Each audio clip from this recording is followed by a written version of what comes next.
Coming up on UGTV.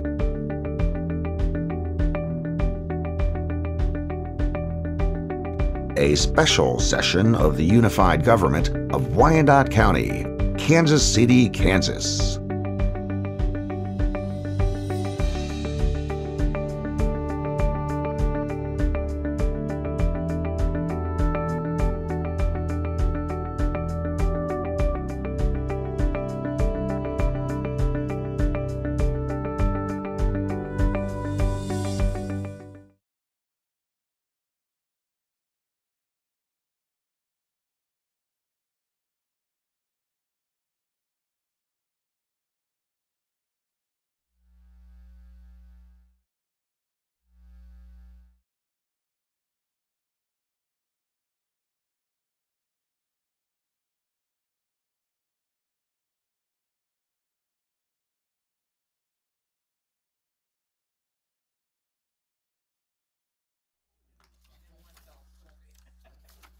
I'd like to now call the meeting to order.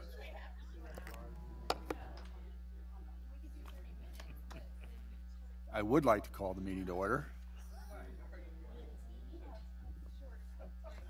I would like to call the meeting to order. So, first I want to thank everyone for being here this evening. This is a continuation of our strategic planning. And to begin, I just ask the clerk to announce the meeting and call the roll. A special session is being held on Thursday, January 17th, 2019 at 5 o'clock p.m. in the 5th floor conference room for commission retreat follow-up. Roll call. Townsend. Present. McKiernan. Here.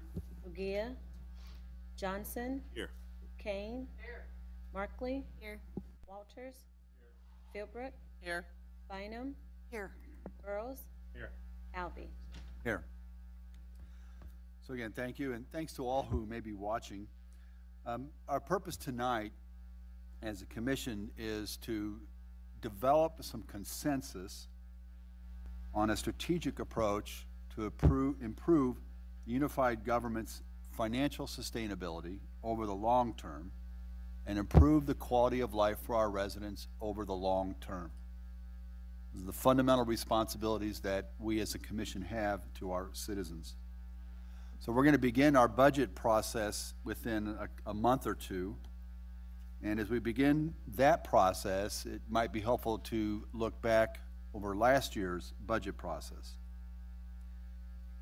Oftentimes I've tried to summarize my experience of that process. And I think the way I summarize it is, well, we have so many more needs than we have funds to pay for. That seems to be the fundamental problem. And so if we look at the budget every year, we see that most of our revenues, whether property taxes, sales taxes, user fees, are already obligated for continuing operations. Public safety, public works, judicial services, administration, pensions, and other post-employment benefits. The bulk of our funds are obligated from year to year, which does not give us much discretion to apply additional monies. So over last year, we saw an increase in our assessed evaluation of approximately 7.9%.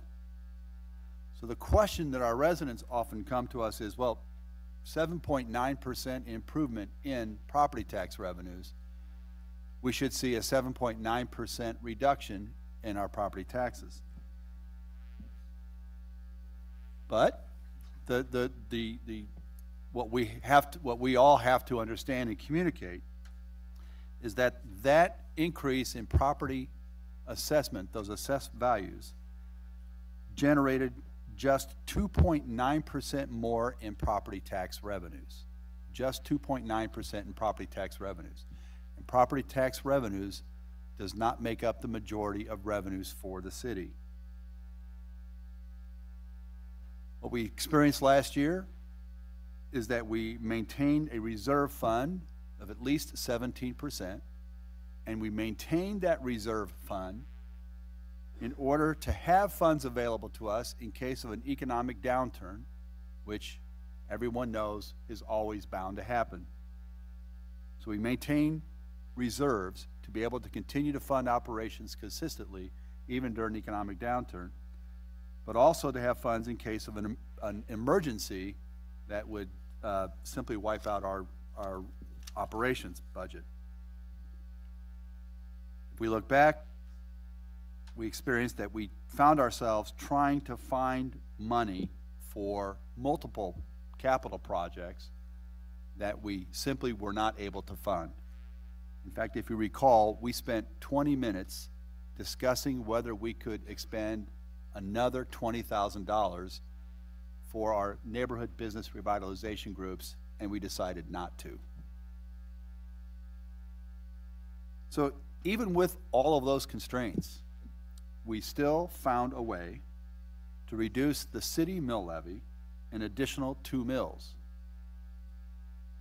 An additional 2 mill decrease last year. Since the payoff of the STAR bonds, we have, this commission has reduced the mill by 6, the mill levy level by 6 mills. So now we are at 38 mills for the city side. That 6 mill reduction would have generated, reduces the total revenues coming to the city through property tax revenues of $6.5 million a year. So even as we are trying and struggling to find ways to meet the needs of our citizens, of our community, to fund programs, to fund capital projects, to do the things we know need to get done, we've reduced the amount of revenues coming into the city through our property tax revenues by now $6.5 million a year. In short, we have more demands on our revenues than revenues to meet the demands. At the same time, we understand that property taxes and the pilot on the BPU bill, the city pilot on the BPU bill, is a tax burden. It's a cost to our residents. So the problem is, how do we find a way to grow our revenues? How do we find a way to broaden our tax base to generate additional revenues that could then be devoted to providing more and better services and or paying down our debt and or reducing the mill level further and or reducing the pilot? How do we grow our tax base in such a way that we generate additional revenues that allows us to do more for the quality of life of our residents, and at the same time reduce the burden on each individual? So I'd like to look at it this way. If we consider ourselves as a business, if we looked at the unified government as a business, we are in the business of property. And if General Motors, and they did this, they don't sit back and wait and say, we got to figure out, we hope that we're going to have more revenues come in. No, they have to develop a strategy for enhancing their revenues, by enhancing their market, by growing their market. So General Motors has decided, looking at where they are, their money is in trucks, SUVs. Money is not in sedans. They are phasing out production of sedans because the money is not there for them, especially small sedans. There's just not enough revenue generated for them to sustain their capital investment. So they're reducing their production of small sedans. But they also know in the future, the revenue is going to be in electric vehicles. So they have dedicated their capital to developing new electric vehicles, because in the future, it's going to generate more revenues for the company. So what I'm suggesting is, if we could take a look at ourselves and say, we could sit back and wait and hope that development will occur and that we will bring in more residents, we will bring in more businesses, Or we could look at the limited resources we have and come upon a strategy, decide upon a strategy, commit to a strategy over the long term that is going to enhance our revenues so that over the long term, we can turn the tide on this. So again, we could just simply go into our budget this year and find ourselves arguing or questioning, can we spend an additional $20,000 for our for our neighborhood groups, which we're probably going to do anyway. But we, at the same time, need to come up with and talk about a strategy that is going to allow us to enhance our revenues, that will allow us to provide more and better services, meet the needs of our residents, improve the quality of life, and give us the freedom, as we grow our revenues, to reduce the burden across many more people and many more businesses and many more sales. So, this evening, we're not getting down into the details of the budget. That's going to come later when we go through the budget. This is really about, sorry, but we have got to talk about, come to a consensus, a long-term strategy for enhancing our revenues. Now I'm going to mention just one thing. The Commission, in a way, has already indicated its desire for that and giving direction to County Administrator to develop a policy and a process for bringing in new housing. So in a way, we've already started down that path.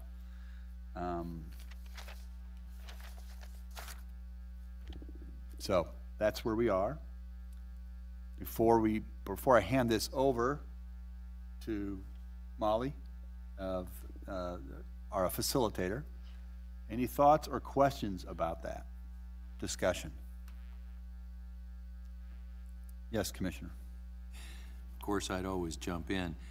You said we're in the business of property, and I would agree with that, but to a point. I think I would turn that a little bit and say, I think we're in the business of providing services to properties and property owners. And so I think I'd turn that just a little bit. Yes, property is one of our means of generating the revenue to provide those services, but ultimately I think we need to think about ourselves as service providers to properties and property owners, and that's how we frame going in. So I like that. I think what we're talking about is ultimately what generates our revenues are properties and businesses that generate sales tax. Whatever we do to enhance those property tax revenues and sales enhances our revenues, which allows us to do what we need to do for our residents. And I think that's the key piece to finish all of that off is it ends up with providing services to properties and property owners and dwellers. Well, and thanks to Jeff Fisher and some folks under him about actually make some money off of some services to be provided through Kansas City, Missouri. So a way for us to make money off of services we provide. And so that's option 2. Thank you. Yes, thank you. Did that capture it? Yeah. Got a mobile mic for her? Either that or yell really loud. You can use it. All right. I feel like I need to sing or something. It's really a bad idea. I will not sing. It'll go better if I don't.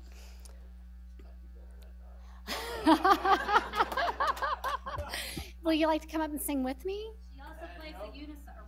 I ride the unicycle and I could sing. It could be. We could make a show. Forget the budget and finances. Let's just have a show. All right, well, I think Mayor did a nice job of outlining the desired outcomes today. You know, really today is about setting direction. We're not going to have a discussion about $20,000. We're going to keep it at a high level and kind of decide. We're getting in the car and deciding which direction to go, not exactly where we're going to end up. We are going to consider different strategies for developing a better quality of life and improving financial sustainability of the community. And you'll have a handout that we're going to go through and have a discussion, because I think at the last retreat, some of the value was just having discussion and kind of hearing what other people have to say outside of a process where you have to make a decision at that moment about something like $20,000. We are going to go through an exercise where we'll develop some priorities of, okay, which direction do each one of you want to go? And when we look at the whole, what direction is that going to take for the budget process? So then staff can gear the budget toward whatever those priorities are instead of splitting everything equally. We're going to have lots of discussion. So we've got an agenda. We'll stay on time, but the most important thing tonight is to really have a good vetting of these issues. So when it's the budget process, you're not having the, well, what's our priority discussion at the same time. I am ready. Thank you.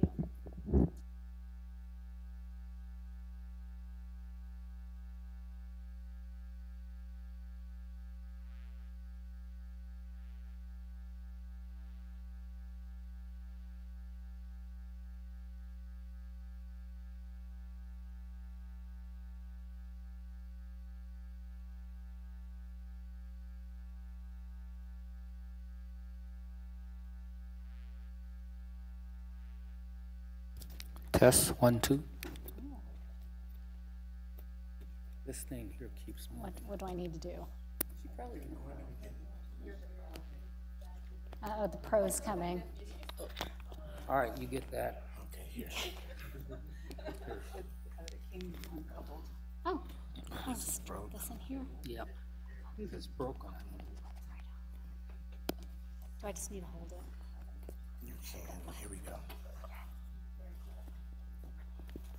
There you go. I'm mic'd up. You're good. Wow. All right. It's exciting. All right, and then we'll talk about what the next steps are and then leave here at 7 o'clock tonight. And there we go. Okay, so just like we did at the last retreat, just to talk briefly about kind of the ground rules. And again, when this is something that we want everybody to participate in, there also needs to be talking and listening. So, you know, listen to what other people have to say before interrupting. Everyone's ideas are equal in value, so everybody should get an opportunity to speak.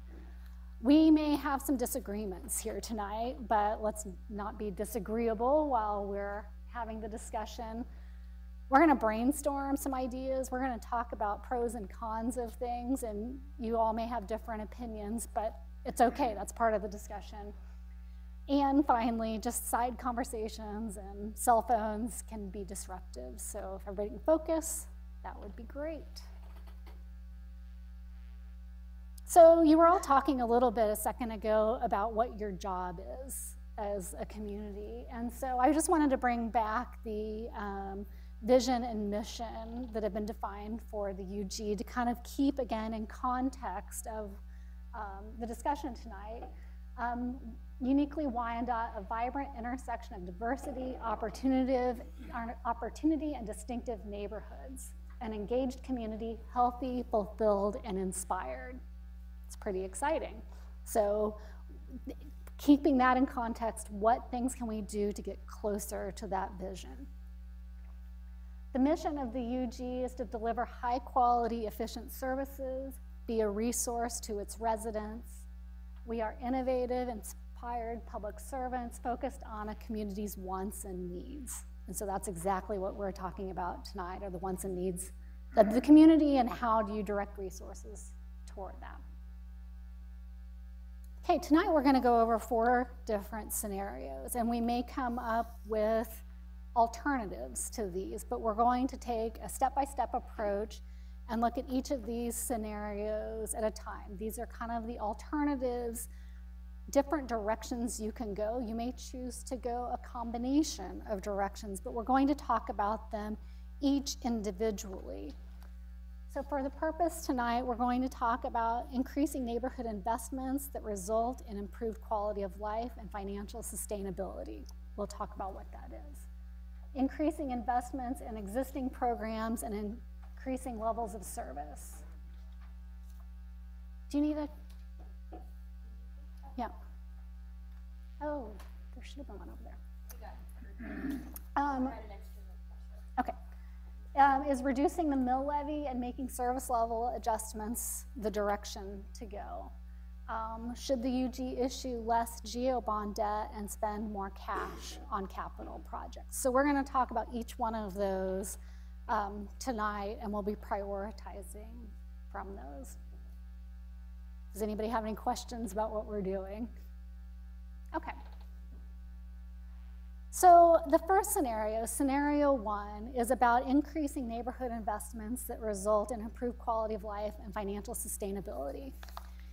And your handout really just provides a snapshot of some information about both what the UG is already doing and some of the effects of making investments just by national data and trends. So this is not comprehensive, and if anybody has something they want to add or ask a question about, feel free to do that. The residents of the UG to kind of feel like things are going the same as in the last survey. The smallest piece of that pie chart are people that think that there have been a big increase in their quality of life. Well, now, is that correct? That's the smallest piece is it's never been worse. Never been worse. You're right. Never been worse is the smallest piece, but of the... We want it to be the smallest. Exactly. We don't want to grow that piece. We want to grow the blue piece. Where it is never been better. You know, wouldn't that be amazing if that blue piece of the pie got bigger? Some of the things that you're seeing in investments that you've already made is the outcome of some infill housing on vacant lots. The total tax revenue that is generated by addressing infill lot development is pretty significant. And there are negative trends by having vacant lots. As you can see, vacant homes decrease the value of adjacent properties. And vacant lots decrease the value of properties within 500 feet. So every time an investment is made in that, it kind of has a ripple effect. The land bank rehab program is a good example of really transforming a neighborhood. And also the specific example of infill development in the Waterway Park area, the outcomes of that to date, while maybe not huge numbers, if you think about applying this to lots of different neighborhoods, the additive effect can get quite large. So this is just information for you to kind of keep in context for the discussion about what the strategy is, which is increasing neighborhood investments that result in improved quality of life and financial sustainability. So kind of like digest that, think about it for a second, and then let's talk about the pros and cons. You have a handout. If you want to just kind of jot down your notes as we go along or what other people say, you can kind of keep your own notes for your reference as we go along. So let's start the discussion. What are some of the pros and cons of taking budget resources and directing them toward this strategy? Can I start with a question ahead of? Sure. I'm sorry, did I get ahead of you? No question. I'm just 1 and 2 seem so similar to me. So we actually had a good discussion about that, in that scenario 1 is a little bit of the programmatic piece. It kind of talks more about land and investment in that sense, whereas scenario 2 is the services that support the programs. So we debated whether we should add them together and subtract them, and I think that's a great point. They can't go, you can't do one without the other, but you kind of have to decide where are you going to lead. Okay. Does that make sense? Go ahead. I think one of the pros is, depending on the type of investment, the benefit to the quality of life is very immediate. You know, if we're fixing a vacant lot or we're putting a house in a vacant lot, that's a pretty immediate benefit compared to some of the other strategies we'll be discussing today, like not taking out more bonds. That's kind of a invisible down the road sort of benefit, where this is more visible and immediate. Okay. What other thoughts do you have? I like that idea that it's, you do see an immediate improvement, and I think, so there's an immediate improvement in a person's perception of their neighborhood. So there's a greater pride in our neighborhood, and that increases the attractiveness of the neighborhood as a place to buy, to settle. It's encouraging to the neighbors. If I see an improvement in neighborhood, then I might be willing to put my own money into my place to make that extra step. And I think ultimately, long-term, it should, if you increase the attractiveness of a neighborhood, if people want to be there, then you should see an improvement in property values and additional building. And again, that would be a long-term solution to the tax issue, the revenue issue. Okay. Mr. McKiernan? So lots of thoughts on this. I certainly do think, and I've always thought, that infill housing, any sort of housing, will improve the quality of every neighborhood, and each individual new or renovated house could potentially generate more taxes for the provision of services to that block. But some things I think we need to think about. We need to consider a range of price points for these newer renovated houses. We certainly have a range of incomes of people in our city, and they can afford varying levels of housing. So we have to make sure we hit price points across the ability of our citizens to pay either to buy or rent in housing. We might need to consider how we incent builders and developers to build these new houses, especially when we're talking about infill housing. It's very cost inefficient. When we're doing onesies and twosies, it's not as efficient as a new build in a green field. So are we going to have to spend money to make money here? And if so, how much? And what's our ultimate return on investment if we have to provide incentives, maybe not charging our sewer and water service hookup fees so the developer can save that money and close the gap on building an infill house? One of the, go ahead. So, Commissioner, those aren't necessarily cons as challenges. Absolutely. Right. So okay, they're absolutely just, these are thoughts that just came to mind as I think about what I love the strategy. Yeah. In my district, this is the strategy we need to adopt to get all those vacant lots filled, but those come with challenges. We need a lot of new homes, or not a lot of newly occupied homes to generate revenue. Since the revenue from any one residential structure is less than any one commercial structure, it takes proportionally a lot more of them. So we have to think about how we can scale. Onesies and twosies only works for so long, but at some point we've got to start getting dozens to start bringing enough money. But we also have to provide services for all of this new housing, especially when it's going to be infill.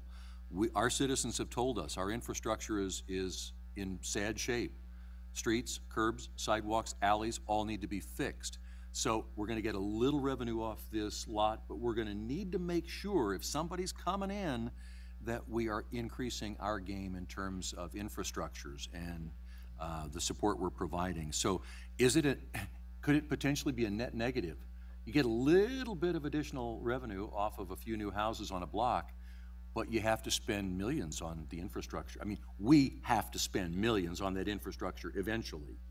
But how do we balance and titrate all of it? So this is a strategy worth investigating, but there's the netting out of what's the investment versus what the return is on something. One last thing is that with more people living in a neighborhood, we just need to make sure we're doing a great job of communicating and coordinating, that we do have a minimum code of ordinances, that everybody is gonna be a good neighbor who lives in our neighborhood. So it increases our challenge to make sure that everyone is playing with us in the quality neighborhood game. So I love the strategy. Ultimately, I think it is the strategy that sees us through to a much better place, but it comes with a lot of challenges we're gonna need to meet along the way. What are some other pros and cons? So just listening to him, I just want to say so what that sounds like to me is, and I totally agree, is that we need to pick areas to improve. So we are being more directed Okay. in where we do these improvements, because that can help us with the payback, so to speak, on our costs for the infrastructure. So you find a spot, make sure your infrastructure's good, and you develop that area. So you kind of have the targeted approach rather than kind of piecemeal. So this is a strategy, and then if this is the direction. So that can be a pro or a con, depending on what you have to do. Right. That's kind of the strategy within the strategy. This side, Commissioner Markley? I think one of the other advantages of this goal is that it impacts so many other areas of sort of our goals. We're talking about just infill housing a lot as we talk about this, but we know that these same improvements are going to impact crime and all of these associated problems that we deal with. So I think it's a nice package from that perspective. Right, because some of the things that residents said that of how much are these things a problem in your neighborhood, you know, blight was kind of one thing, but crime, drugs, and other things that go along with that are concerns. So kind of brings it all together. Mr. Kane, Townsend, Walters, any comments? Same here, but. Well, I don't disagree with anything that's been said. I just didn't want to necessarily repeat it, because when we look at the opening remarks by our mayor, this is something we look at every budgeting year. And I don't see it as a one-time, this is it forever and ever approach. So it's good that we're talking about it, and it's really going to determine, when it comes down to making a budget, what we all value most in keeping with what we're talking about. A lot of this is not really new, so that's why I'm kind of quiet. But we need a strategy. While it's focused on going forward and something that's not going to sway too much, it has to be flexible enough to deal with the needs that arise from our constituents and things that come up. So that's what I have to say. Mayor? I agree, and this is why I don't think it's not a one-time solution to this year's budget. This is a long-term strategy that we're looking for and a direction, and it's going to require, some years we might be able to put more resources, whatever we choose, other years less. Sometimes we might have to shift. I would also say that I know it focuses on infill housing, but I think we talk about neighborhood investments. It's not just about infill housing. It could be those kinds of things, like coming in and helping with the infrastructure in a particular neighborhood. It could be, beautification. It could be street calming. Whatever those simple things we can do, those investments we can do that will have a long-term effect on the quality of life of the people in that neighborhood. Really read all the writing over there because it's a little far away from me, but I do think that probably on the con side, we just need to recognize that although there will be some immediate increase in income from each individual house, really this is a long-term play. It's not going to put money in our pocket tomorrow. It's going to take time. Right. Yeah, you're shifting direction, it's shifting in a direction that you're going to want to continue for a while to have an effect. Any other thoughts on this strategy? Commissioner Johnson? I will say that while I think we all should be moving towards this particular point, within our community, we need to be mindful also of the negative results of gentrification. And as we improve the quality of life and financial stability, I think we need to be, at the same time, putting in processes and be thoughtful enough about how that will affect existing residents so they won't be forced to move. And of course, you know, we talk about this as if, well, we're just at the beginning, but I think we need to be talking about that at the same time as we're improving the quality of life and sustaining our financial viabilities. I want to make sure that that's always out there, that we think about that. You know, people look at that word in two different ways, but there is a negative aspect to it, and we don't want to force people out of their homes that they've invested their lives into. So improving the quality of life of all people, regardless of. I think just tagging on that, making sure that we make smart investments around our population, which I think is similar to what Commissioner Johnson's saying, and whether it's market rate, whether it's affordable, whether it's for older adults, for transit-oriented housing. I think we have to look at each area and identify what kinds of neighborhood investments right. are needed here, or how is this area changing that we need to pay attention to, so that the kinds of housing in particular, but I also think of things like parks as a neighborhood investment, serves and meets the needs of what's happening in that area. Right. And so again, with this strategy, if this is the direction kind of in the budget process, getting more fine-tuned on what exactly are those investments and where can we maximize the investment. But it's certainly more than just housing. I just want to touch on the point of gentrification. There's actually been a study done about gentrification, and what the study demonstrates is that, in fact, so-called areas that have been gentrified have had an improvement in economic, ethnic, and racial diversity, so that it actually does. Sometimes I think we take maybe the extreme cases, but in general, it actually has a very positive effect on growing the community, and ends up not actually displacing poor. It actually provides them with more opportunities. Oh, I totally agree with that, Mayor. I think that's what I call the positive results of gentrification. I think there is a negative aspect of it we need to be considerate of at the same time. I do agree it does improve the quality of life. It causes us to be more diverse in the things that we certainly hope for.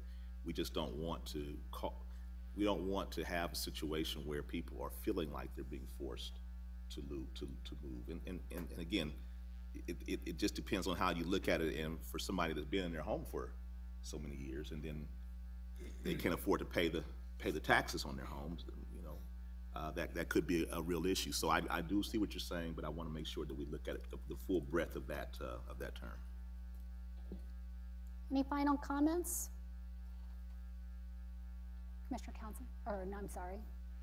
So basically, as he said, I'm just gonna say, so a con on this would be the increased taxes for the individual as our house goes up. Not that we think that's terrible, but then, you know, it's not our house. And I'm not on limited income yet, but I'm not far from it. So, you know, it's all these things, you know, to consider,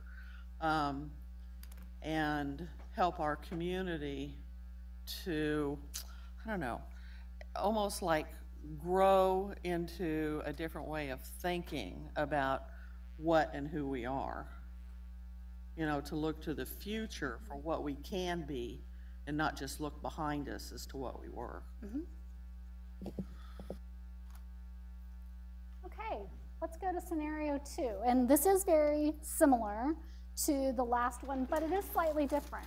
What the residents have said in the surveys is they actually would like to see improvements in existing services. So this scenario is about making additional investments in the services that you already provide, but increasing that level of service. So whether it's responsiveness, quality of streets, you know, again, blight remediation, how would just, if you did nothing additional in, you know, made no big capital investments, if you just focused on services and put more resources toward those, what result would that have on quality of life and your financial sustainability?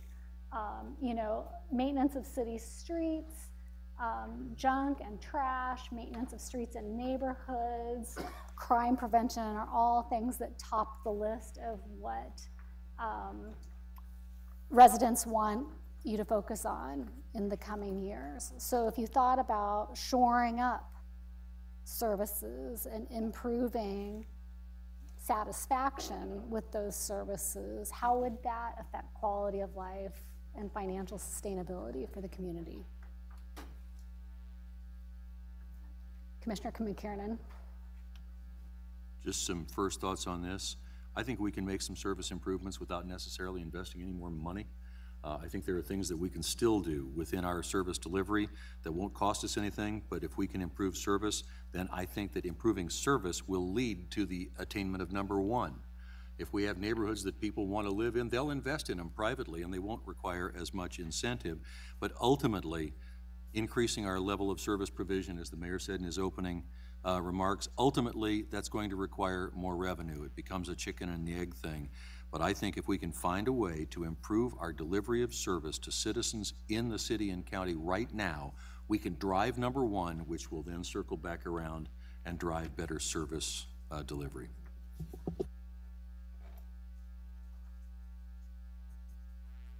Commissioner Markley?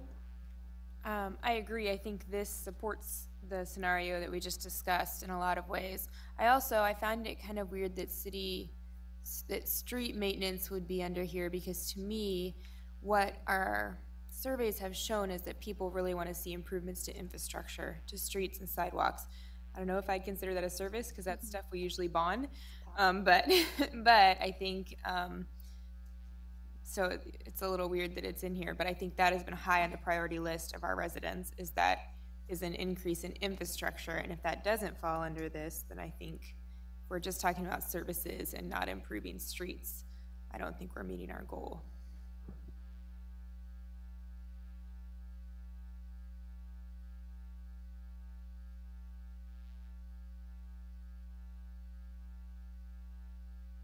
Other comments? I'm going to go back to the question that Commissioner Bynum raised, you know, the relationship of scenario 2 to 1. And, you know, certainly there's always better ways to provide better service, you know, more with less expenditure. You know, it happens. You know, you can have for instance, you can have a technological change. I remember at the Board of Public Utilities, we invested $25 million in automated metering infrastructure, which allowed us then, we no longer had to have 13 meter readers going out. It was all done electronically, and so those folks were able to find other positions within the utility as others retired. So that was a significant savings, annual savings, and so it paid for itself. So there's certainly ways to do that. But at the same time, we do hear from folks that in the short term, you know, there are certain limits to that. You know, we have so many roads and so many sidewalks that in order to provide better, like street resurfacing at 70%, is that really getting us where we need to go? If we did put more money into that, what would that be part of a strategy to actually enhance revenues over the long term? So I think that we can do that, but at some point there is a limit to what you can do with just finding efficiencies. Because what I've experienced is, it seems to me that our operations are fairly lean. I don't know if other people feel like there's some department out there that's just bloated and not performing well. I haven't run across it. I was just going to say, I think on the con side, you just brought forward an important con, which is this, at least in the short term, or obviously, like initially, doesn't bring any additional revenue to us, and it costs additional money. So those are two pretty big cons that probably should make their way to our chart. Commissioner Kane? Well, I certainly agree our employees are doing a good job, but we're still having trouble with waste management. So I can't say everything we do is perfect. And there's not a Monday that goes by that I don't get a complaint. Right. And I've got the district manager's phone number now. I take pictures and send them to him. So I agree, like with our street crew did a great job the other day with the snow, but I'm still getting killed with the trash pickup. If I could, on item 2, increase investments in existing programs and service. To me, we make investments with some of our partners that I think, I want to make sure we recognize that and include it here, because some of the investments that we make with our partners are paying dividends for the community as a whole. Okay.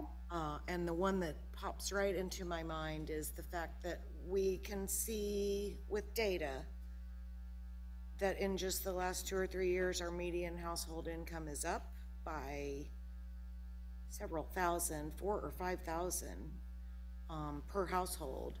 And I think we know that that can be directly tied to the work of the unified government with its partners, the school district, the community college, Wyandotte Economic Development, the workforce activities. We have said we must increase the wealth of our citizens. We must increase their median household income. And then a strategy's been created, carried out, and we can see that those incomes are higher. And I think those are really good investments to make. So I just want to make sure we don't forget about things like that as we talk about services. So having said that, so of course I'm going to bring up Section 42 housing, because a lot of people think, oh, Section 42 housing, we're downing what we call as properties. It's not as good. It's, for low income only, that sort of thing. But what I would tell you is that any of the 42 housing in my district that has come in has raised the per capita as far as income because of how it's structured.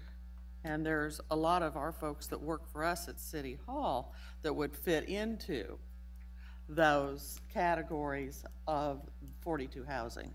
So we're providing affordable housing and at-rate housing at the same time with those. So I just wanted to mention 42 housing because this is something people need to think about, because a lot of times they just have a bad taste in their mouth about it. But in my district, it has made a difference and has helped. And I know I have more coming, so yay, I'm happy about it. And those are not exactly short-term things. Those are 15-year, investments from the state. Right. Makes them pay attention to what's gone on for at least 15 years. Then it behooves the rest of us elected officials and the people that live around them to keep cracking the whip over them to keep them in good shape, to stay abreast of what needs to happen with those type of buildings. So I just wanted to mention that. The other thing is that although the services around keeping things clean and picked up and looking good may not make us direct money, but what it does is it shows pride in our community. And when we do that and people come in to look at buying a house or moving into Wyandotte County, they see something different than what they may have heard. Right. And so it is very important that we look good. There may be one bad house on a block, but if it's neat and clean around there, somebody's willing to come in and buy that house and fix it up. And I just happened to speak with someone in my district that did that. they moved up here from southeast Kansas and bought property and improved it, and they've stayed on it, and they're going to stay on it because they love living in Wyandotte County. So, you know, it's those kind of folks that we want to try to come into Wyandotte County to help us improve. Right. Thank you. So I think that's a good example of increased investments in existing programs, increased levels of service, simple things like beautification. You know, when you drive, so you get off I-70, get on 5th Street, and the retaining wall there as you get off the exit. And some days I drive by there and say, did someone just drop their whole bag of trash and spread it out? And that's, as you come into the city, if that's your first experience coming onto Strawberry Hill, it sends a bad message. It turns people off from the beginning. Sometimes you don't get past that experience. And so, again, if we're not proud of bringing people in, we can have poverty but still be clean, but that might require additional services. I think that was really the impetus behind the SOAR program, if I understand, was that let's get ahead of these blighted properties, let's board them up, secure them, see if we can rehab them, let's mow the lots so they don't get overgrown, become a place where trash and vermin accumulate. That impetus of that does, and we put additional money into that, and there was even some talk about doing even more, a rapid response kind of thing. That's the kind of additional investment in those programs that could have a long-term effect. Right. Again, not an immediate, it's a long-term play, but that's what we're trying to get to, is a long-term strategy. Mayor, don't we still have a rapid response on graffiti? Yes. Yeah, and I've heard really good feedback on that, because I've had people notify me about graffiti, and it's usually taken care of within 24 to 48 hours. And so that's a big thing. So there are immediate effects on people, their day-to-day quality of life, but raising like the value of properties in the neighborhood may take time to follow. Any other comments on this strategy? Commissioner Markley? I would just say, though, that some of this could also be a con in the sense that depending on what services we increase the level of, some residents may feel the impact more than others. So for instance, when we add bus routes, I have some residents who say, I don't know why you're doing that. Nobody over here rides the bus. So, you know, there's certain services that impact one resident more than another one, and we would have to be careful to put our money in places that we think is going to benefit the greater good. Right. I think it comes back to the idea that came back before, is target wherever we put these monies, since we have limited revenues, that we would put them in targeted areas that we think would generate the best improvements, the most improvements, and have it generate from there. Well, that's partially why we have our neighborhood groups, to give us feedback, to tell us, you know, what areas to target, and make suggestions on how we can do this stuff. And they are very wise in their suggestions. It's just sometimes we don't always have the money, so sometimes we need to talk with them to see if they have ideas on alternative ways to do that. Commissioner Johnson? Thank you. I don't consider this to be a pro or con, but I will say that the work that's already being done with SOAR, we need to continue to look at that, particularly in terms of our internal communication, interdepartmental communication. And I don't know whether that's going to cost more money or not, but when departments are talking to each other, I think that is what improves efficiencies to deal with a lot of the problems that we have in our community. So with continued investment in that, I think we're doing some great things right now, and we're seeing some improvement. I want to continue to see that. A lot of things that Alan's doing, Melissa, that are paying dividends. We need to continue to go down that road, and the more that we're talking internally, I think we could probably get, without putting a lot more money into the external things, right, probably get more efficiencies out of those monies by doing do what we're doing, but do it maybe better. and better. So however we want to phrase that as a pro or con, I don't know. Any other comments? Okay, so the next scenario is reducing the mill levy and making service level adjustments. And there are a couple of pieces of information on this snapshot for you. First, just to reinforce the point that in this chart it shows the UG is only a portion of the overall tax burden of that of residents. So there are other jurisdictions, school districts, library, cities that contribute to the overall mill levy.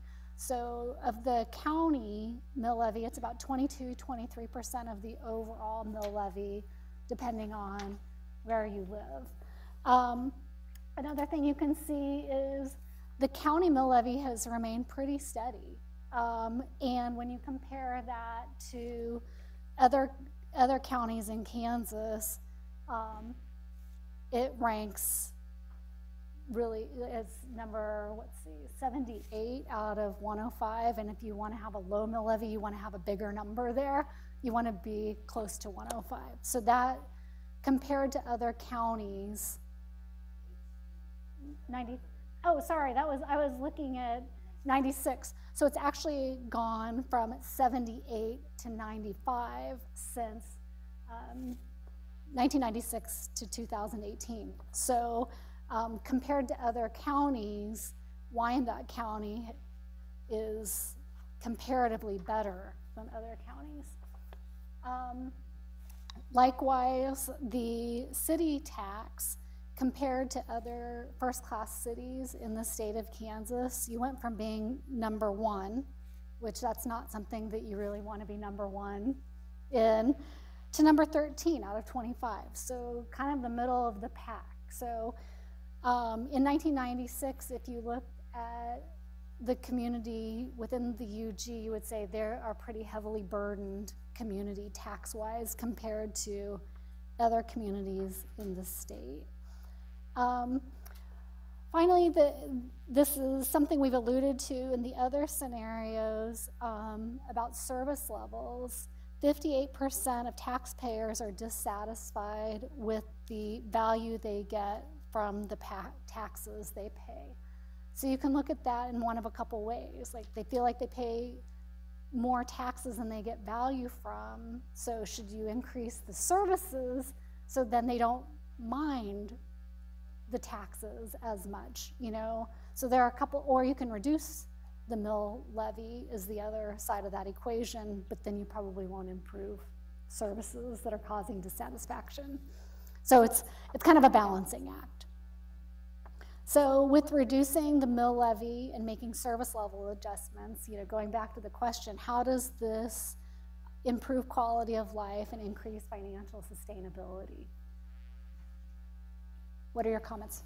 Commissioner Bynum? My initial comment is, I don't know that we've said definitively that if we continue to reduce our mill levy, that our service levels will decrease. So I've not seen data from anyone here that tells me that. Okay. So you need some data to show that if the mill levy went down and looking at the revenues, would your service levels decrease? Because I'm not there yet. Matter of fact, I think I asked for that at the last strategic meeting, that what would a 1 meal, how would that affect the budget if we took another 1 meal reduction? I didn't see it in the notes, but I could have overlooked it. While I have the mic, though, I will say that to what Commissioner Bynum was talking about, it is possible, I think, to cut too close to the bone with regard to this. And while we all want to have a low mill levy as a result in our property taxes, I think we have to be careful and measured on that. And finally, one of the things I think that our residents, when they talk about property taxes, that conversation tends to spill over from taxation to what they're paying in terms of their bills to BPU. And so, I think a lot of times our residents consider those to be one and the same. And so whatever we can do to clarify that, they're not one and the same, but they both have a definitive impact upon every taxpayer in our community. So people put those things together. What other comments do you have? Pros and cons? I guess, so if let's say there were another 1 mil on a $100,000 house, how much would that reduce the tax on that person having a $100,000 house? No, it's $11.50 per year Per mil? for a 1 mil reduction on a $100,000 house, without any. $100,000 for a $100,000 home. And as you know, my point is, my house that was 100,000 20 years ago when I bought it is not 100,000 today. And I'm still saying, balancing the equation. So balancing as assessed valuation goes up, is that? Assessed valuation is going up, and some of the increases are dramatic. And so yes, balancing as assessed valuation goes up, because that is what's happening here, which is a good thing for me and other homeowners. There's got to be some balance for me. So reducing the mill levy 6 mills, which is done, and so we're at now 13th out of 24, which is in the bottom half of the top 24 cities, and then we're 95th out of 105. That to me looks like we're fairly close to the bone. And I would suggest that over that time, when your house is appreciated, so has the cost of services and of course salaries. And so it's like trying to, everything is gone up in price, and tax revenues have to grow with that to meet those demands. Commissioner Walters and then McKiernan. I think we've cut the mill levy each of the last 3 years. Our revenues have increased each of the last 3 years, and we've had a surplus each of the last 3 years. So it's a false equivalency to say that we have to reduce service levels if we reduce the mill levy. We successfully have done that 3 years in a row. And I think that's what our residents expect us to continue to do. And I think that's good, because we want to attract people to live in Wyandotte County. And I think taxes are an issue if you believe our surveys. So I think we should continue that program. Commissioner McKiernan. Mayor, I think one of the things that you're right, the cost of providing service has certainly continued to increase. But one of the things that really has been brought to my attention quite a bit over the last several years is that at least for some properties, and I get it, the state of Kansas has said to us, you have to close the gap between what the market and what the appraised value are for these properties. But we've had some properties that have increased so dramatically in value that the property owners simply cannot keep up with. A 2 mil reduction does not keep up with the appreciation of value there, and they end up really dramatically changing what they owe in terms of property taxes from 1 year to the next. And it's those large and dramatic changes in what is owed that is hard for any business or any homeowner to absorb. And so I think one of the things that we need to look at as we continue to consider lowering the mill rate overall is strategies that we can put in place that would buffer or blunt sharp increases up, which falls on the back of the homeowner, and similar sharp increases down that fall on the back of the local unit of government that is required to provide services. So I think we ought to look for strategies that would blunt sharp swings in either direction. We can talk about what those are at a later date. Commissioner Markley? Aside from whether we increase or decrease or don't do anything with taxes, I would just say from my perspective, this line item in the survey that is about value received, I think that the strategy for that is different. I mean, when you go to a restaurant and that you do a survey and it asks you about value received, if you say, I don't think I got enough for my money, they don't stop selling you hamburgers or they don't lower the price of the hamburger. They give you more hamburger. They're still going to charge you the $1. They're just going to give you a bigger hamburger for the $1. So when people say they're not getting the value, I think if we lowered taxes and then still lowered lowered services, they would still say I'm not getting any value. As long as we're charging them a penny, they're going to expect something for their penny. No matter how little amount we charge, they're going to expect a value for it. And so our services still have to be there and have to be good. I don't think we can expect to improve that score by lowering our taxes and lowering services. They're still going to want their hamburger. People want something better for their penny. I have a couple questions. First of all, so do we expect, now that we've kind of trued up the assessed value, am I right about that? That we're getting to the place now where the assessor has done the work to try and get the properties within the 10% range, neither 10% below nor 10% above market value. That was a correction. Am I right about that? Who knows? Yes. I don't want to state that it's done. I mean, there's but still a lot of it happening, but yeah, she's done a lot of correcting to that. Okay, so that's really a kind of a one-time true-up to come into conformance with state statute. So I understand that, again, people have experienced, I know family members who've experienced that themselves. Secondly, when Commissioner Walters mentioned that we've got more revenues coming in, what have been the additional revenues that we brought in each year than we project? So we projected, has there been actually a large amount of revenues more than we projected each year over the past several years? And what would that, or what was that? Mayor, I'm just referring to our budget. Our budgets grow every year. And our revenues go up every year, and our expenditures go up every year. I'm not suggesting that we cut services, and I don't think anybody on the commission thinks we should do that, but we haven't done that. No, I understand revenues have increased and costs have increased because, again, rate of inflation alone is at 2.1% and has been annually. So what is the delta there?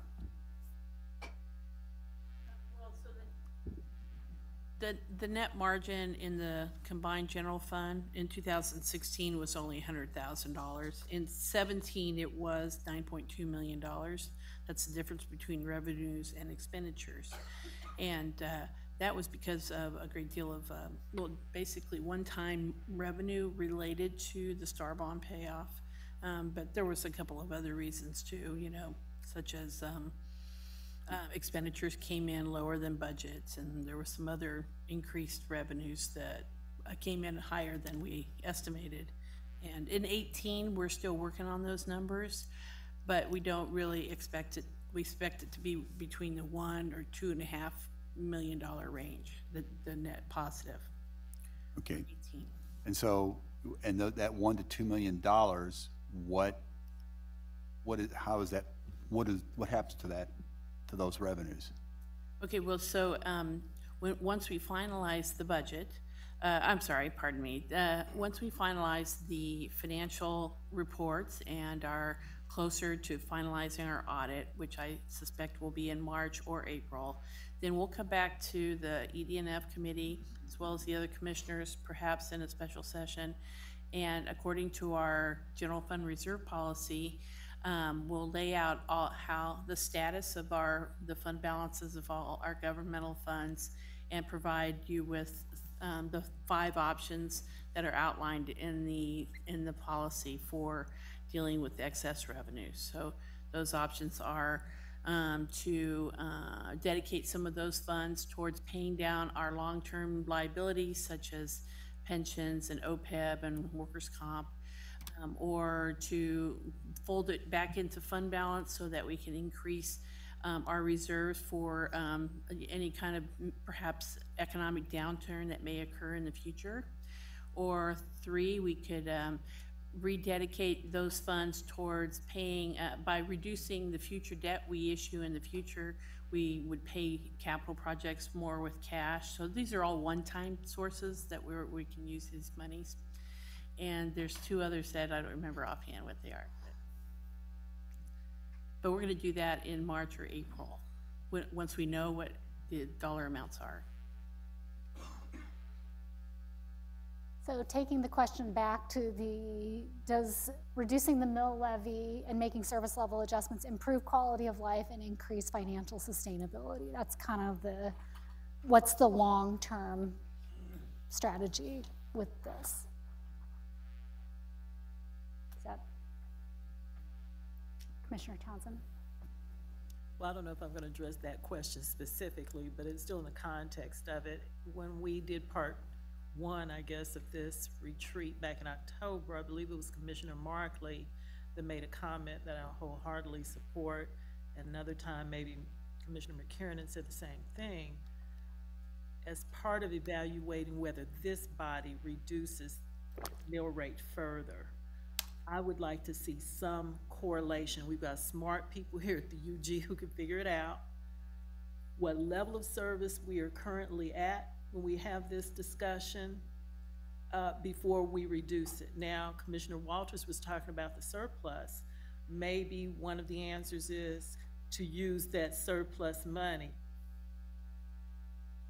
maintain the current mill levy for that year and move on, because since 2013, we have either held steady or reduced the mill. There's only so much we can do when the citizenry is going to come to this body, not the school district, not junior college, to look for services provided in the way that we get these calls.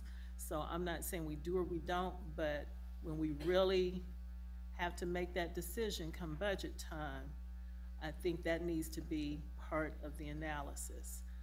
I'm not sure that those we serve fully appreciate that every dollar that comes into these coffers is not for us to distribute. I go back to, is that a dollar we see in the circle, Mr. Administrator? It's amazing how small a percentage of that single dollar we get a chance to dispense in some way. What is the percentage? Is it 40, between only 40? 47%. That's what I thought, was less than 50. So even though our citizens may be writing a higher check, they need to be aware that we've done what we can do to lower the amount that they're writing on that check, and be reminded that they also can call to account other elected officials who control other budgets that we don't. Mm-hmm. Thank you. I have a very pointed question for not the commission, but for the viewing audience out there.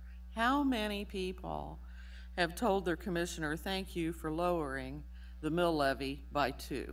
I mean, have they really said anything?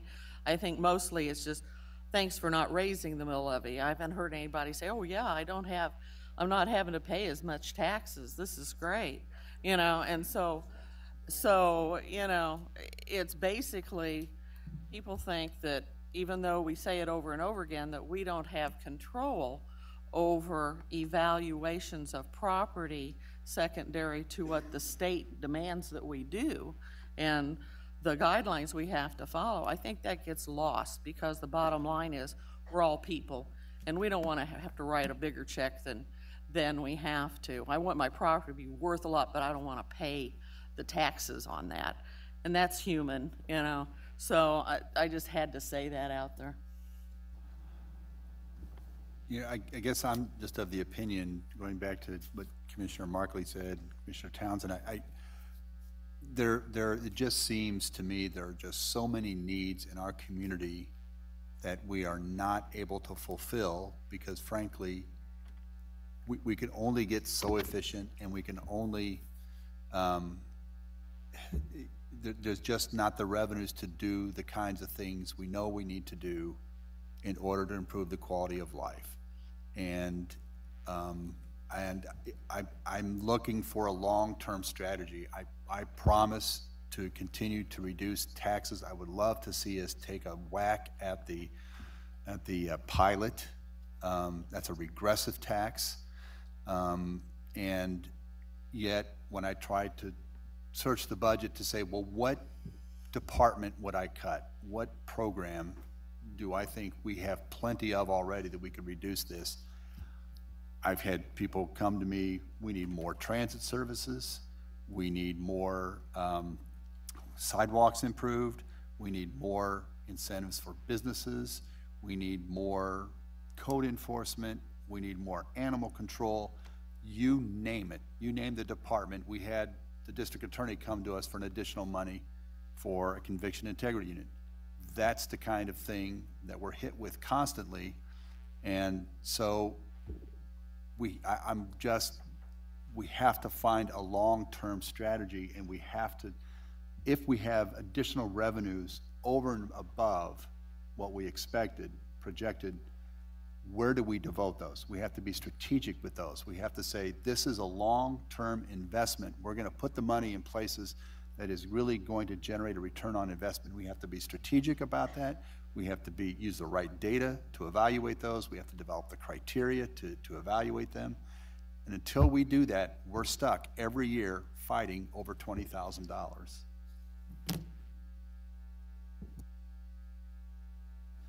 Mr. Johnson? I looked this word up, dynamism. Dynamism. It's a real word. It speaks to the yeah, but it speaks to what we're doing right now. I mean, we have lowered the mill levy in successive years. We are increasing the value of our real estate. We are currently fighting blight in ways that we've never done before. And it's going to create this kind of tension that I think is inherent with because it'd be one thing if we weren't doing anything and we lowered the mill rate.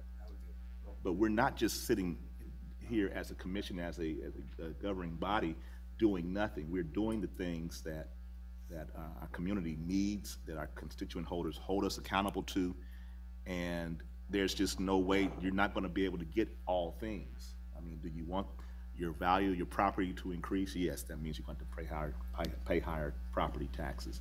Not relative to the fact that our mill levy is so high, but because the value of our property is inherently going up with the work that we're doing. So that I don't know that there's going to ever be an answer as long as we're having this kind of dynamism going on within our community. Any other comments?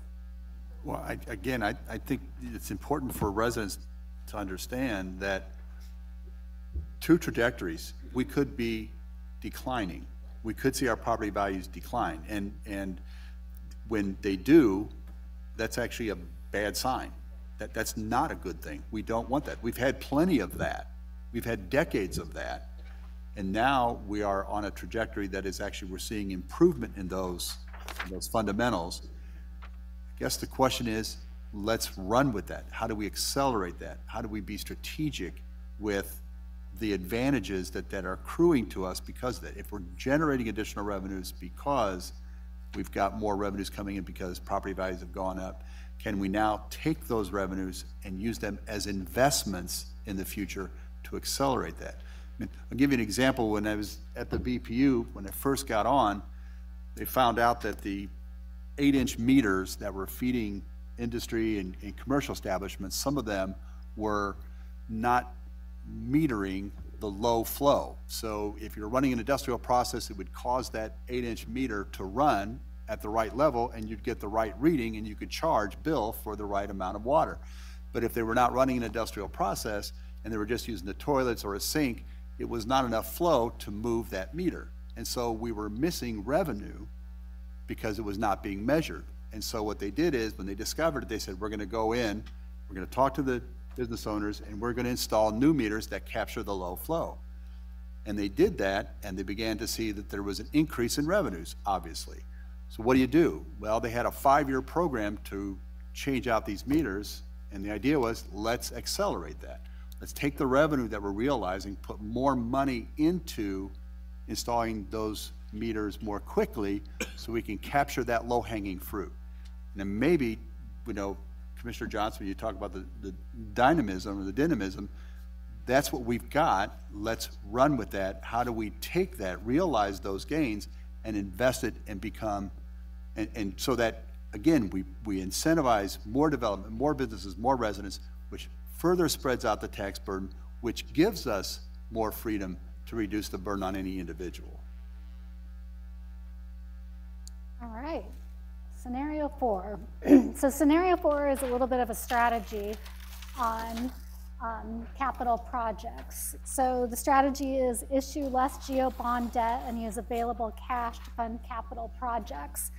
This was something that we talked about quite a bit at the last retreat of such a large percent of the city mill levy goes toward debt payments. So 44.3% of the mill levy goes to pay back debt. So that's a significant share of the mill levy. So as the existing debt gets paid off, there will be more money available to do capital projects. So it's kind of a question of how do you go about capital projects? Is it funding it through GO bonds, or is it a cash approach? Commissioner Markley. I'm always happy to start. I think obviously we talked under the first goal about how it was immediate and visible, and this is the opposite of that. It is an invisible, not immediate strategy for us. But obviously it gives us better long-term control over our budget, which is a pro. The con is it can limit the projects that we're able to do, and since we're already behind on our infrastructure projects, it's a particularly large con. So for me, I would just say, I think this is definitely part of our long-term strategy, but it's probably a slow transition as we start to try to do a little more cash every year and a little less debt every year. It's probably not something where we can say we're just never going to use debt again. Although I would love to be able to do that. I don't think it's in the cards for us if we're going to continue to make progress on our infrastructure goals.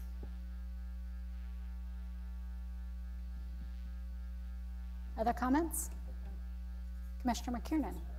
So I just say, completely agree with Commissioner Markley there.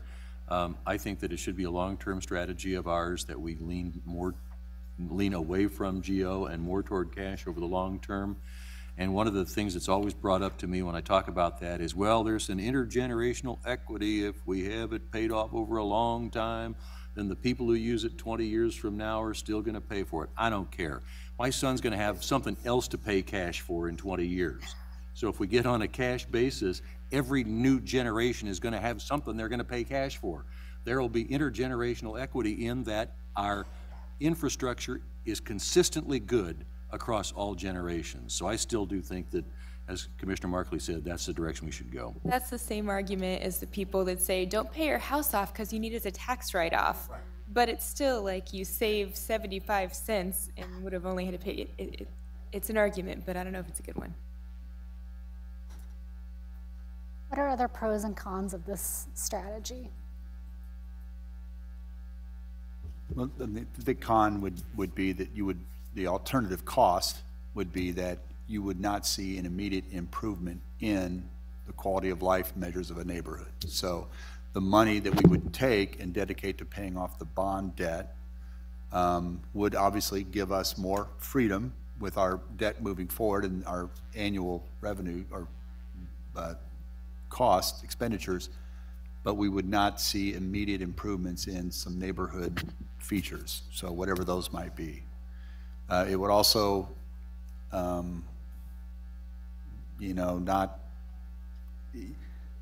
we would maybe not see the return on investment, at least, again, not for a long term, but that's what we're talking about. It's a long-term strategy no matter what.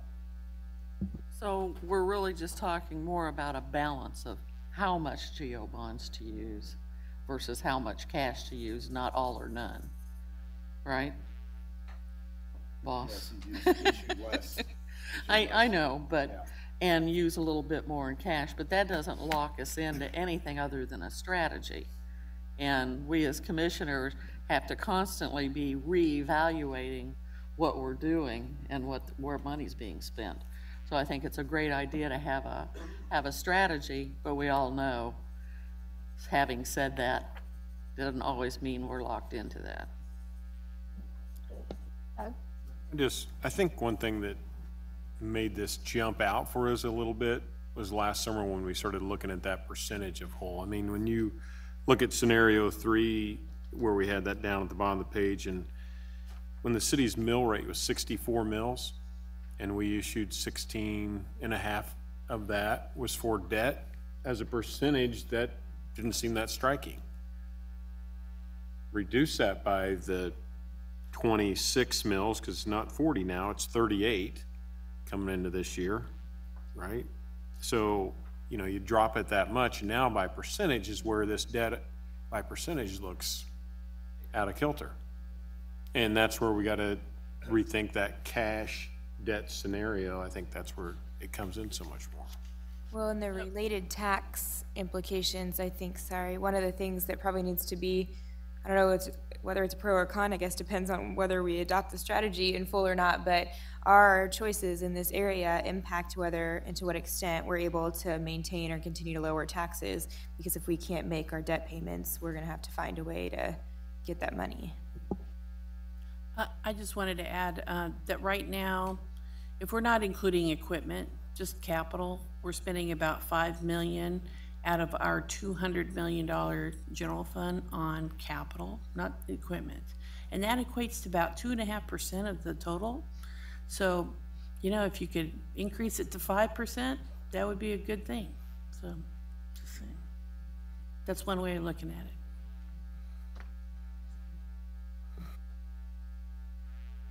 Any other comments?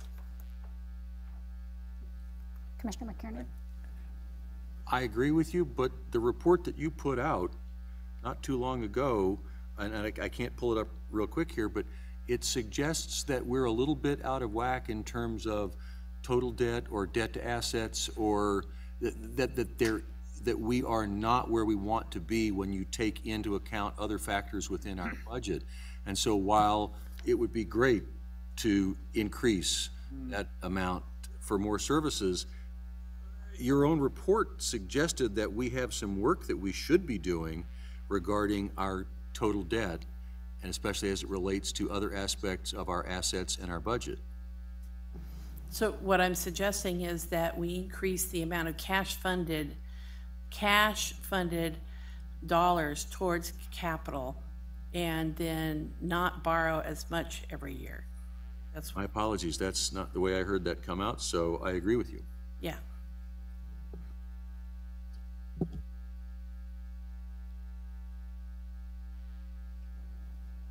Any other comments?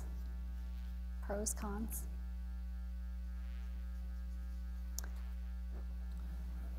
guess my question would be, and I would pose to the committee, what do we want to see our community? How do we want to see our community moving forward?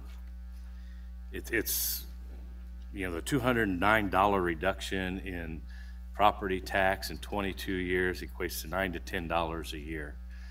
Overall, that's a tremendous amount of money we've taken out of the budget and giving tax reductions, and we're still dealing with the same issues we dealt before. And Doug, you hit right on it. That percentage is more obvious today because of the lower mill rate.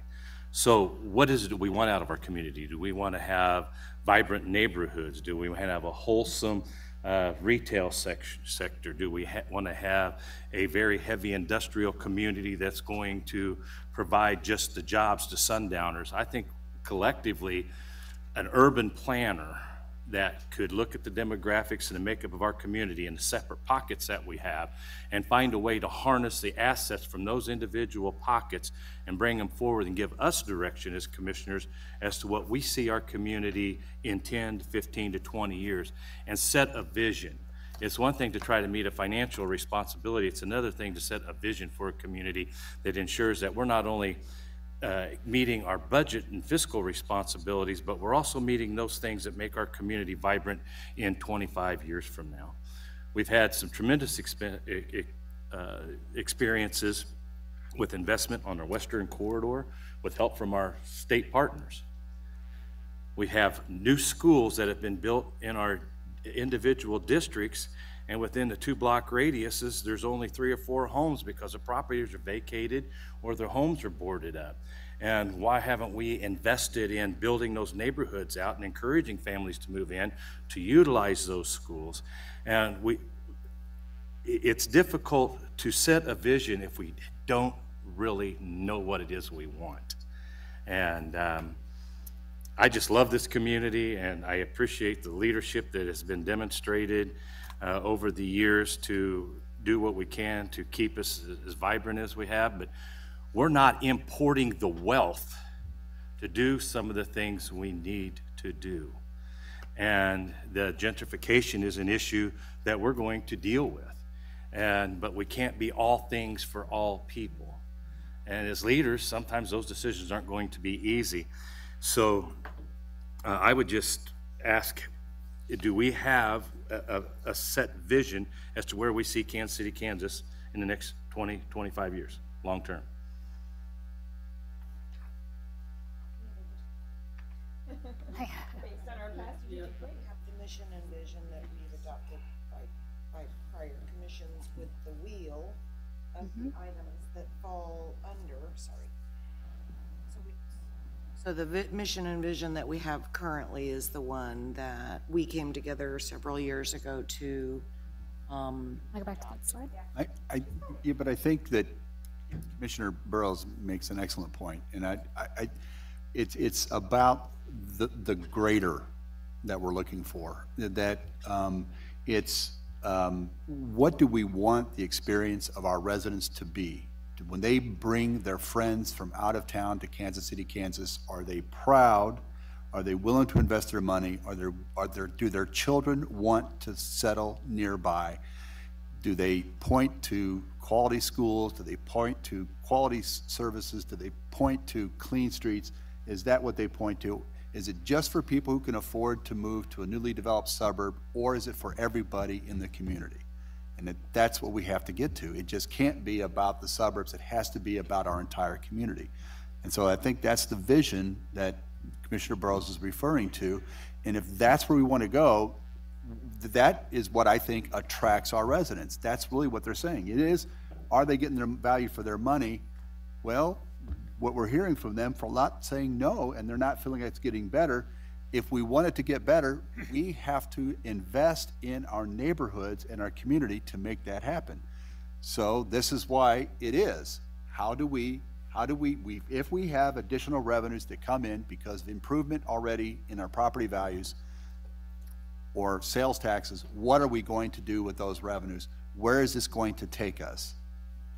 Aren't we already starting down that path in investing in areas, looking at planning for those areas? You've already got one, west of 18th Street and south of Central that you're looking at, seeing what the plan is for that area to create new neighborhood, to give additional, possibly even business and industry in that area. So my comment is I think we're starting down that road, but it's so difficult because we are human and our neighborhoods have personalities.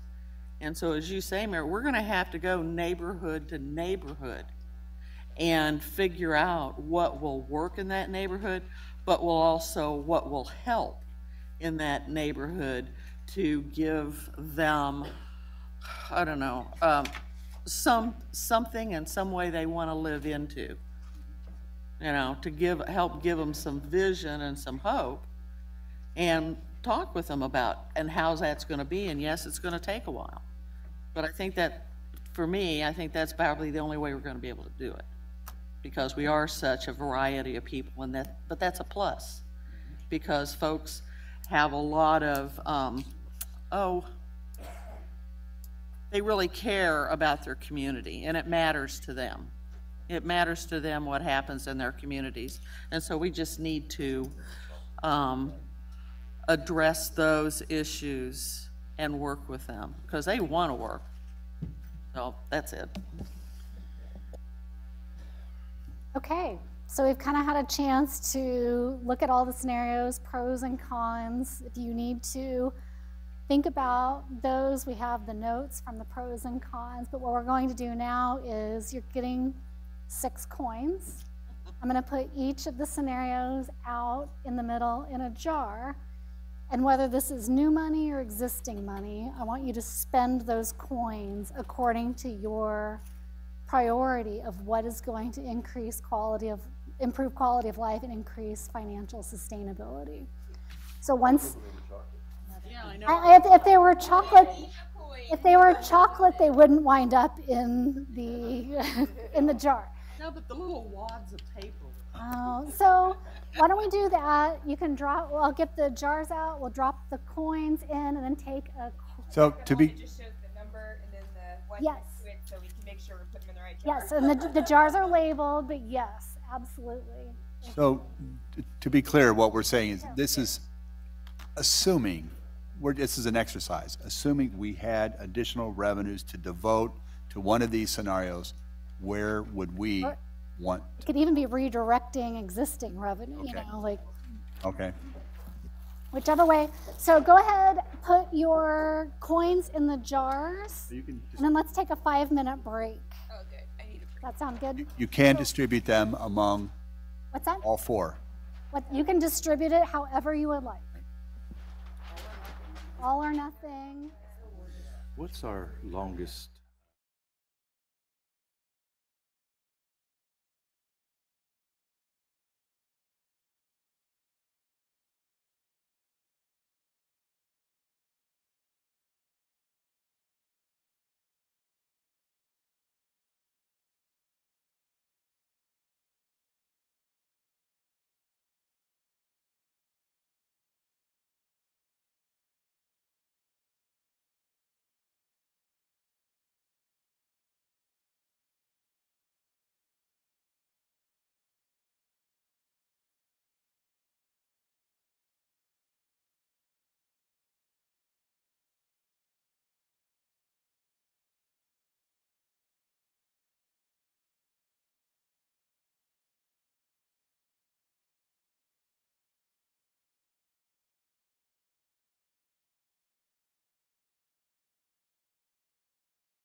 All right, let's reconvene. All right, let's reconvene because I do know that we have some commissioners have a meeting after this meeting. Yes, so we will wrap this up. I appreciate all the discussion earlier.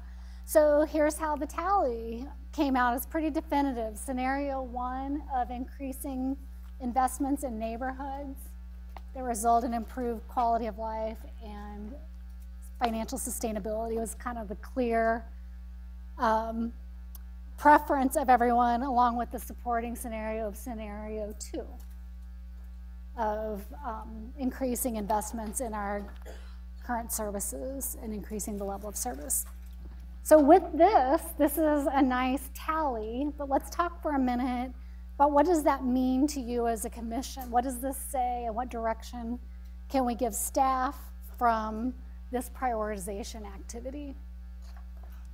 I'm going to say that I think it was really important for people to keep saying, look, Commissioner Johnson, Commissioner Philbrook, Markley, we're already on this path. We're already on the path of trying to improve our neighborhoods. And in a way, we want to double down on that. That's a strategy, a long-term strategy to really work with our neighborhoods to increase our investments there, to be strategic about that, to have criteria developed, and that we feel good about that, and that's what we want to present to our residents. It's the vision that Commissioner Burrows referred to. Commissioner Burrows, did you want to say something? No. Oh, okay. All right. What else? So as staff moves into the budget process, and now you've said increase these investments, what does that kind of mean to you at a high level? Commissioner Markley? Well, I think part of it, as we discussed before, we put our money in the jars, depends on whether we have money available to increase anything. And we may, we may have to make decisions in that vein to begin with. But I think this tells us pretty strongly if we have funds available, where we want those funds to go. I also don't think that means, you see the 4 on scenario 3. I don't think that means that nobody wants to reduce the mill levy. I just think that people are saying if we're going to look at reductions, it's going to be reductions we can make without reducing our service levels and while still supporting our other goals. So I want to say that because I'm guessing most people probably feel that way. I don't want people in the audience to think they're never going to reduce the mill levy again. I just think that it reflects on the statement that's up on the board and how we would make those choices. What other comments do you have? Or do you want to discuss about what does this mean? Go SOAR. Go SOAR. I see lots of nods. Thumbs up. It also speaks to what was mentioned about urban planning, long-range plan. Thank you, boss. Urban planning, long-range planning, wrapped around our neighborhoods. That's basically what I'm hearing. Okay. So that's where most of us think we need to go, so we understand where our money's going to be headed, so we can do it strategically instead of us throwing 20,000, 100,000, 2 million, in different directions and have it not work in the directions we need it to go. Okay, so even investing in additional planning that can lay out the future. Yep. I also think it comes back to something that the commission's had conversations about before, which is we need more economic development targeted to bringing in housing and the neighborhoods around that. So not just a one-off, but an entire block or a neighborhood, and be targeted and strategic about that. And even though it's going to require an investment, the long-term payoff is this is what's rebuilding our community. Lots of agreement. I also think we should note for our community that this scenario 1 in particular, we talked about how it'll show some immediate results, but how the revenue results are a long-term play here. So we want them to see the immediate sort of relief from blight, but we all need to be in it for the long haul if we're going to use this strategy to increase our revenue.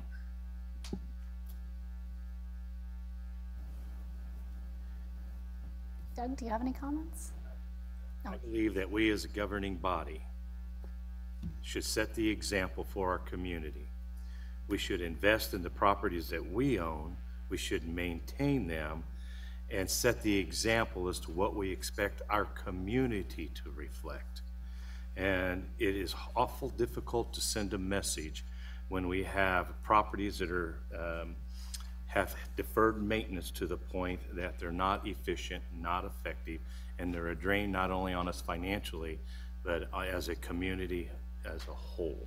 If our community centers are not modernized and up to date, they're not going to be utilized, and the neighbors or the community is going to make comment about that, and we're going to hear about that. If our parks are not up to standard and not being utilized, it's a drain on us financially, and the community is going to consider other alternatives to spend their dollars elsewhere for their recreation. We can talk about codes, but if we don't address our own house, it's very difficult to set a tone. And it's a hard step to take, a cultural change in how we approach looking at our community. And we as a governing body should set the tone. We should be proud of the buildings we own. We should maintain those properties in pristine manner as much as we possibly can. And then when we have a code violation within our community, we have a right to issue that code violation and have an ability to stand behind that reason. Thank you. Thank you. So we're going to wrap up. What this has done is we've been able to express kind of what our long-term strategy is. This is now in the hands of the county administrator, who will need to find ways to operationalize this. In other words, how do you implement that strategy? And so that'll be part of the budget process, to come back with us with proposals. Yeah, I appreciate that. I think myself and all of our staff look at this, and when we hear a lot of good intentions and initiatives from the commission, being able to figure out what the primary focuses are, and not that any of them fall off the table, but the discussion around housing has been one that's come about in the last year at a much higher rate, and you've brought it up in a few different meetings, and I think this just reinforces that it's time for us to put in a new strategy, or I could say a strategy. It has not been an area of as much focus, so that'll take some work to go through and figure out some scenarios that we'll come back and share with you as we work through it. I won't hold that out to unleash everything at the last minute at the budget process, because we'll want to develop that probably in the operational areas. As you've said today, it's kind of the continuation of SOAR and what we're doing. Code enforcements, I think, is a lot of the key direction in moving those, and of course we'll look at where we're at with debt. But yeah, I think this gives us great direction. I appreciate all the input, and we spend time going back through the notes of these meetings. That way we see the individual comments. We'll summarize all those, and those can be shared out with the commission as well. But as staff, we go back through them and see all the points that you made through the night, and that helps us as well as we're formulating. So in closing, I just want to say thanks all of you for being here this evening. I want to thank Molly and Shockey Consulting. Thank you for your work, really helping us and facilitating us through this. Thank staff for all their work, and also thank all the residents who are watching and engaging. Thank you. Good evening. Municipal Court Committee friends.